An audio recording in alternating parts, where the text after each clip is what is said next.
Allez, on commence par une petite démonstration. Donc on a installé Inkscape, Inkscape version 0.92.5 d'avril 2020. Donc l'objectif, donc j'ai chargé un plan PDF d'un avion, échelle 1. Donc ce PDF, l'objectif, bon, ce qu'il y a de bien avec Inkscape justement, c'est que déjà il sait importer des PDF, fichier importer, et on sélectionne un PDF. Donc là, il a chargé le plan. Et l'objectif, c'est donc ici de détourer. Donc je crée un calque, ici N2, ici calque, nouveau calque, on ajoute un calque, et on l'appelle N2, par-dessus donc le PDF, qui est le calque du plus bas niveau. Donc N2, c'est le calque qui vient juste au-dessus. Et l'objectif, là, maintenant, ça va être donc de dessiner par-dessus, donc au niveau du calque 2, le contour des pièces, pour avoir donc toutes les pièces disponibles sur ce calque et pouvoir après exporter en DXF pour l'injecter vers, vers une fraiseuse numérique, un logiciel de CA ou de découpe ou une laser pour pouvoir découper les pièces. Donc c'est ça l'objectif. Donc là on voit que ce qui est en rouge c'est déjà ce que j'ai commencé à faire. Donc je vais vous montrer ici comment je fais. Donc je zoome avec CTRL molette.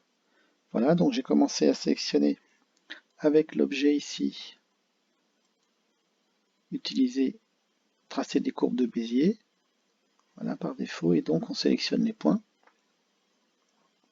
Je vais montrer ici d'ailleurs comment je fais, je pars d'ici, avec la, voilà, et je ne me soucie pas pour l'instant de suivre les courbes. J'essaye de faire des lignes droites en rapprochant le mieux possible les courbes. Voilà, je ne fais pas des trop grands sauts. Je vais, on va dire, de sommet en sommet. Voilà, c'est ça qu'il faut dire. De sommet en sommet.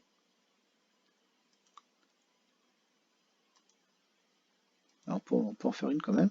Et on cherche à reboucler. Il y a un petit carré là, si on zoome. On voit bien qu'il y a un petit carré ici. C'est ce qui va fermer la. Voilà. Donc on voit qu'ici, effectivement, c'est quand même des lignes droites. Donc maintenant, comment je vais. Alors il y a un outil qui est super, c'est ici. Éditer les nœuds ou les poignées de contrôle d'un chemin. Et je sélectionne ici, en haut, rendre courbe les segments sélectionnés. Alors ça, c'est juste génial. Vous voyez la main, ça devient une petite flèche noire. Je vais zoomer. Donc l'idée, c'est de s'assurer déjà que les points d'extrémité sont bien sur la ligne. Donc si on doit les déplacer, on sélectionne les points, on les met bien sur la ligne. Parce que des fois, comme on les a pris à la volée, on n'est pas parfaitement. Et après, il suffit d'être le plus au centre possible et de pousser sur la ligne. C'est carrément génial. Et bien sûr, on peut décaler un peu pour ajuster. Voilà, c'est parfait.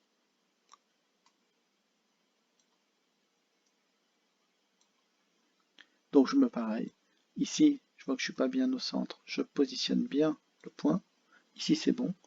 Et hop, voilà, c'est le point, je vérifie, je reprends. Voilà. Alors après, la technique pour se déplacer sans dézoomer. Avec la molette, je monte vers le haut, je monte vers le bas. Et si je shift en même temps, droite et gauche avec la molette. Donc ça permet d'aller vite et de se déplacer. Allez hop, ici le point.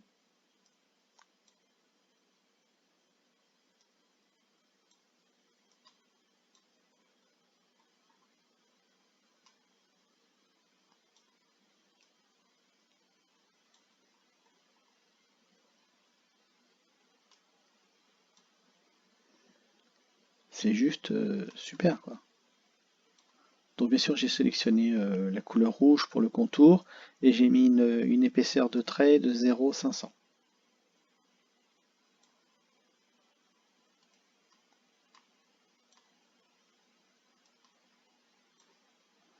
Bon, pourquoi on fait ça? C'est parce qu'en fait on a essayé plein de solutions, de logiciels qui essayaient de faire des conversions de PDF euh, vers la DXF, c'est juste impossible. Si on zoome, on voit que les plans comme ça qui ont été scannés et numérisés, en fait, on voit que c'est plein de petits points, c'est plein de trous. Les logiciels, en fait, qu'est-ce qu'ils vont faire? Ils vont pas arriver à rabooter tout ça, ça leur fait plein de trous. On voit aussi ici qu'elle a été dessinée par le dessinateur. Attention, c'est un plan ici qui date des années 60. Donc le dessinateur, il a simulé, voilà, il a dessiné les nervures du bois, du contreplaqué. Donc bon, ça aujourd'hui c'est impossible à nettoyer, ça serait des heures et des heures. Autant repasser sur les traits, on va gagner bien plus de temps. Donc quand je suis par exemple ici sur cette courbe ici, et que je veux attaquer sur celle du bas, je sélectionne le trait et hop, j'ai changé de courbe. Donc je continue.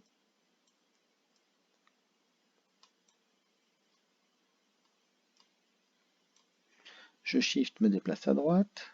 Voilà. À gauche. C'est déconcertant de simplicité.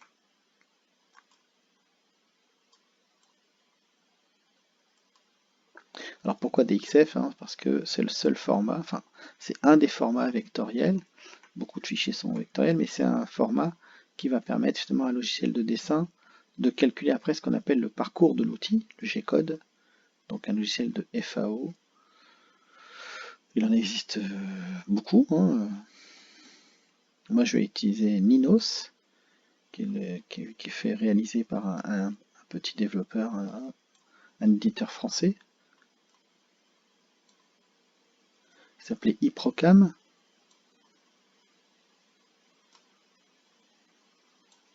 Puisque je dispose d'une fraiseuse numérique que j'ai réalisée moi-même.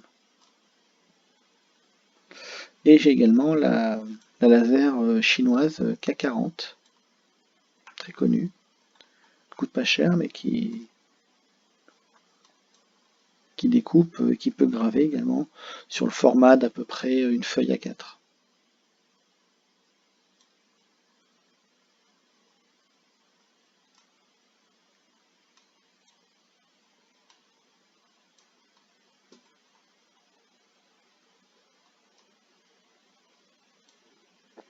Voilà, c'est ce que je voulais vous montrer. Je vais dézoomer et on voit que mon plan est bientôt prêt et je vais pouvoir exporter donc le calque, juste le calque, en DXF. Après l'objectif, donc je vais enregistrer, l'objectif après c'est de rassembler toutes ces pièces sur une planche de bois en fait, hein, sur le format d'une planche de bois pour pouvoir envoyer ça justement au logiciel de découpe. Merci de m'avoir suivi, à bientôt.